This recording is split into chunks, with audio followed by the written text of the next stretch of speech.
40 বছরের মেহনত, 50 বছরের সাধনায় সব যখন ঘুচাইছে, ছেলেটাকেও বিদেশ পাঠাইছে, মেয়েটাকেও বিয়ে দিছে, বাড়িতে বিল্ডিংও করছে, সংসারের সব প্রয়োজন শেষ করে মাত্র চাচা বইছে, কদ্দুর আরাম করব, জিরাইব, মালাকুল মউত আজরাইল এসে বলছে, চাচা চলেন, চলে যাও,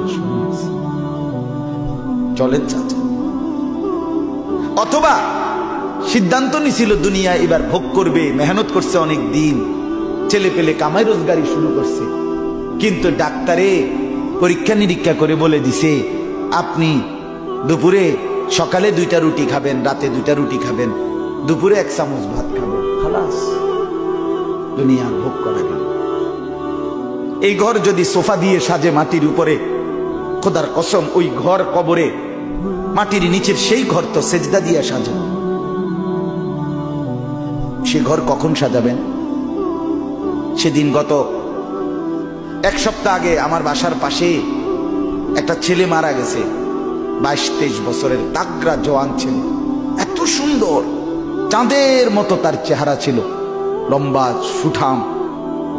রাত্রে 11:30 বাজে, সে ঘরে ছিল, শুয়েছিল ঘরে, কি কারণে উঠছে?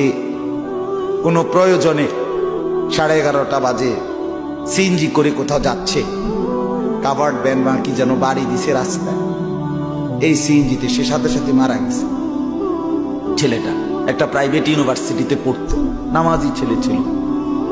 পরের দিন জোহরের নামাজের পরে জানাজা হয়েছে, আমি তার জানাজা পড়ছি, ছিলাম। তো আমি বললাম, আমার এখনো ছেলেটার কথা মনে পড়ে, যে গতকালকে রাত্রেও তো এই ছেলেটাকে তার ঘরে তার মা লেফ কম্বল, এই ঠান্ডা শীতের মধ্যে লেফ কম্বল দিয়ে দিছে, কিন্তু আজকে যে তাকে কবরে রাখবে, আজ রাত তাকে কবরে লেফ কম্বল কে দিবে? যুবক ভাই বলো তো, মাটির উপরে যদি এত ঠান্ডা, আমাদের প্রত্যেকের গায়ে জাম্পার আছে, সোয়েটার আছে, কোট আছে, রুমাল আছে, মাফলার আছে, জ্যাকেট আছে, চাদর আছে, পায়ে মোজা আছে, এরপরেও কি পরিমাণ ঠান্ডা লাগতেছে। দোস্ত আমার, কবরে, সেই অন্ধকার কবরে মাটির নিচে কি পরিমাণ ঠান্ডা।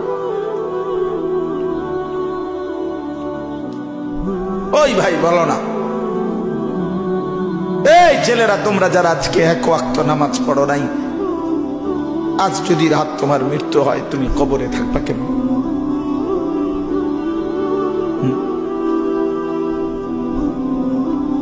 আপনারা যারা হালাল রোজগার করেন না, প্রতিদিন মিথ্যা বলেন, সুদের টাকা গনেন, ওজনে কম দেন, কাস্টমারকে ঠকান, আপনার যদি আজ মৃত্যু হয়, আপনার স্ত্রী সন্তান আপনার কবরে ফেলে আসলে লেফ কম্বল কে দিবে? বাপ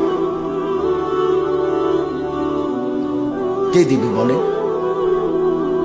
কেন এই ধোকার দুনিয়ায় নিজেকে বরবাদ করে দিলেন?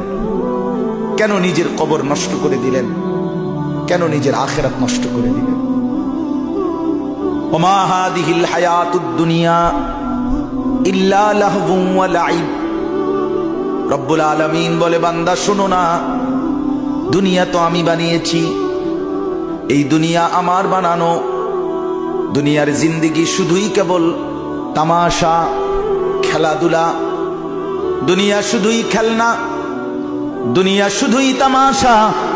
ওয়া ইন্নাদ দারাল আখিরাতা লাহিয়াল হায়াওয়ান।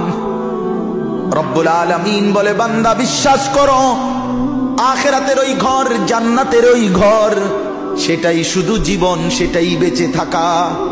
লাউ কানু ইয়ালামুন, এটুকু বুঝ যদি তোমার হতো, তুমি যদি বুঝতে মা, তুমি যদি বোন বুঝতে, দুনিয়ার এই সাজসজ্জা, এই রূপ চর্চা, এটাই শেষ না বোন আমার, আখিরাতি আসল, দুনিয়া ধোঁকা।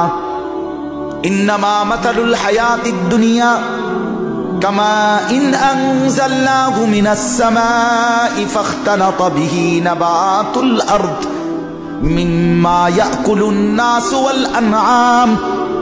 আল্লাহ বলে, বান্দা, দুনিয়ার জীবনের উদাহরণ কৃষকের ওই ধান ক্ষেতের মতো, যেই ক্ষেতে আমি আল্লাহ বৃষ্টি ফেলবার পরে কৃষক ধান লাগাইলো, এরপরে সবুজ ক্ষেতে পুরা ক্ষেত ভরে গেল, আর কৃষক মনে মনে প্ল্যান করছিল সবগুলো ধান কেটে কত স্বপ্ন পূরণ করবে। কিন্তু এরই মুহূর্তে আমি আল্লাহ আতাহা আমরুনা লাইলান আও নাহারা, কোন এক রাতে কিংবা দিনে প্রচন্ড মুষলধারে বৃষ্টি কিংবা ঝড়ো বাতাস কিংবা কোনো পোকামাকড় দিয়ে আমি সেই ক্ষেত এক নিমিষেই সমান করে দিলাম, একবারে নিশ্চিহ্ন করে দিলাম। ফাজালনাহা হাসিদান কাআল্লাম তাগনা বিল আমস, এমন ভাবে নিশ্চিহ্ন করে দিলাম মনে হচ্ছিল যেন গতকালকে এখানে কোনো গাছ ছিল না। দুনিয়া মন, দুনিয়া মন।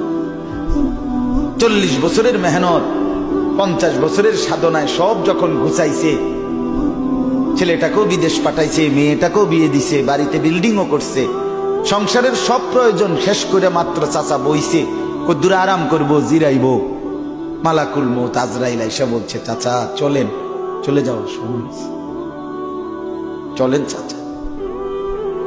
অথবা সিদ্ধান্ত নিছিল দুনিয়া এবার ভোগ করবে, মেহনত করছে অনেক দিন, ছেলে পেলে কামাই রোজগারি শুরু করছে, কিন্তু ডাক্তারে পরীক্ষা নিরীক্ষা করে বলে দিছে আপনি দুপুরে সকালে 2টা রুটি খাবেন, রাতে 2টা রুটি খাবেন, দুপুরে 1 চামচ ভাত খাবেন, খালাস, দুনিয়ার ভোগ করা গেল। এমন না বাপ?